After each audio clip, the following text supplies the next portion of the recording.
સુરત શહેરમાં એબીવીપીના કાર્યકરો દ્વારા કાર રેલી કાઢવા મામલે અલથાણ પોલીસે કાર્યવાહી શરૂ કરી છે. પોલીસે વિડીયોના આધારે તપાસ હાથ ધરીને 2 કાર કબજે કરી હતી. સાથે જ રેલીમાં સામેલ એબીવીપીના કાર્યકરોને નિવેદનો લેવાની કાર્યવાહી શરૂ કરવામાં આવી હતી. પોલીસ દ્વારા રેલી માટે પરવાનગી લેવામાં આવી હતી કે નહીં અને ટ્રાફિક નિયમોનું ઉલ્લંઘન થયું છે કે કેમ તે દિશામાં પણ તપાસ ચાલી રહી છે.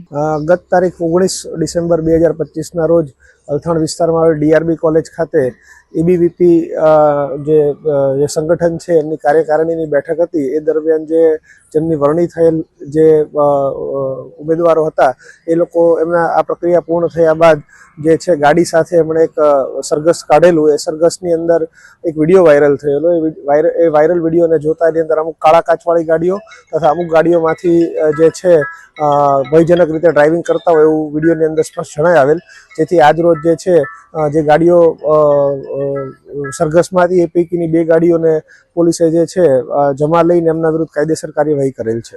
કેટલું જોખમી રીતે એ લોકો આ રીતે જે રીતે વિડીયોની અંદર જોઈ શકાય છે કે ચાલક ગાડી ચલાવતા હતા એ દરમિયાન જે ફ્રન્ટ સાઈડની જે વિન્ડો છે એની અંદરથી પણ જે અમુક દેખાતા ઈસમો જે છે બહાર નીકળેલા હોય. ચાલકે આ દરમિયાન ગાડી ચલાવવી જોઈતી નહોતી પરંતુ છતાં પણ ગાડી ચલાવતા રહે છે એટલે એમના વિરુદ્ધ ભયજનક ડ્રાઇવિંગનો ગુનો દાખલ કરે.